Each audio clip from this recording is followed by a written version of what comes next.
प्रिया आणि परेश नातेवाईकाच्या लग्नाला गेले होते. मावस सासूबाई म्हणाल्या, काय ग प्रिया, सासूला तुझ्याकडे का नाही घेऊन जात? बिचारी सगळी कामं स्वतः करते, या वयात तिला किती त्रास होतो. अहो मावशी, त्या यायलाच तयार नाही तर मी काय करू, प्रिया म्हणाली. असं चार चौघात बोलल्यामुळे प्रियाला फार वाईट वाटलं. तिने मनात ठरवलं की आता काहीही झालं तरी सासूबाईंना घेऊनच जायचं. तिने ही गोष्ट परेशला सांगितली. हो ग, मला पण काका म्हणत होते की आईची काळजी घे. मी त्यांना म्हटलं की ती येत नाही तर मी काय करू, पण त्यांना माझं म्हणणं पटलं नाही. त्यांना वाटलं की मी जबाबदारी टाळतो.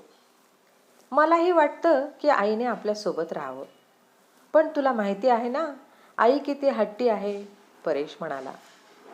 मला काही माहीत नाही, आता मी त्यांना घेऊनच येणार. लोक माझ्याकडे असं पाहतात जसं की किती दुष्ट सून आहे, प्रिया ठामपणे म्हणाली. बरं, या रविवारी जाऊया, परेशने विषय संपवला. रविवारी दोघंही गावाला गेले. घरी गेल्यावर पाहतात तर सासूबाई भांडी घासायला बसल्या होत्या. आई राहू द्या, मी करते, प्रिया म्हणाली. सासूबाई हॉलमध्ये जाऊन बसल्या. प्रियाने सगळी कामं केली, भांडी, झाडू, पोछा, स्वयंपाक. ती पूर्णपणे थकून गेली. मनात म्हणाली, आई एवढी सगळी कामं कशी करत असेल. रात्री प्रिया आणि परेश आईशी गप्पा मारत बसले. त्यांनी खूप आग्रह केला की आईने त्यांच्यासोबत यावं.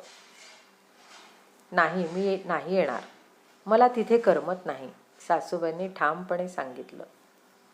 अहो आई, पण आता तुम्ही थकल्यात, एकटं राहणं योग्य नाही. तब्येत बिघडली, काही कमी जास्त झालं तर कोण लक्ष ठेवणार, प्रिया समजावू लागली. मी माझं घर सोडून येणार नाही. तुम्ही दोघंही नोकरीला जाता, मला एकटीला करमत नाही, सासूबाईंनी आपली भूमिका मांडली. आई, घर म्हणजे काय हो? या चार भिंती म्हणजे घर आहे का?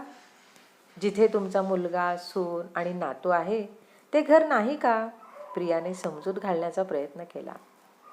सासूबाई थोड्या हळव्या झाल्या पण लगेच सावरल्या. जोपर्यंत माझे हातपाय चालतात तोपर्यंत मी येणार नाही, त्या आपल्या निर्णयावर ठाम होत्या. दोघांनी खूप समजावलं पण सासूबाई काही तयार झाल्या नाही. शेवटी प्रियाने मधला मार्ग निवडला. एक पूर्ण वेळ पायी ठेवायची, पण सासूबाई त्यालाही तयार होईनात. कशाला एवढा खर्च करायचा, एकटीची कामं ती किती, सासूबाई म्हणाल्या. पैशांची काळजी तू कशाला करतेस, आम्ही आहोत ना, परेश म्हणाला. पण सासूबाई तयार होईनात. शेवटी प्रियाने त्यांच्यासमोर दोन पर्याय ठेवले. एकतर आमच्याकडे चला, नाहीतर बाई ठेवू द्या. शेवटी सासूबाई बाई ठेवायला तयार झाल्या. प्रियाने विचार केला, चला निदान आईला आराम तरी मिळेल आणि आपणही थोडं रिलॅक्स राहू. महिना होत नाही तोच गावावरून शेजारच्या काकूंचा मुलाचा फोन आला.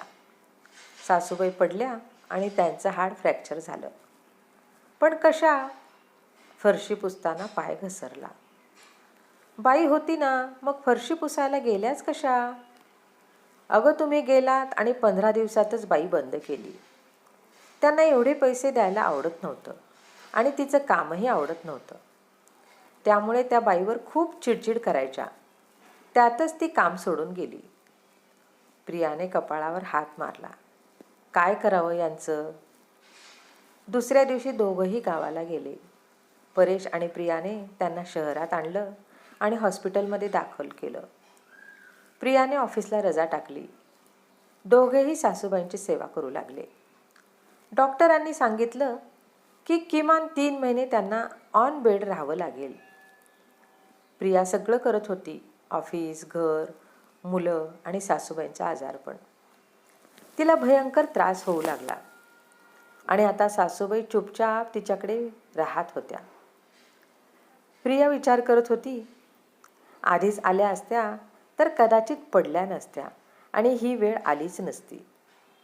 लोक आताही म्हणतात, म्हाताऱ्या आईला एकटी ठेवली तेव्हा पडणार नाही तर काय. आता काय बोलावं आणि कुणाकुणाला उत्तर द्यावं. असतात ना अशा हट्टी सासूबाई.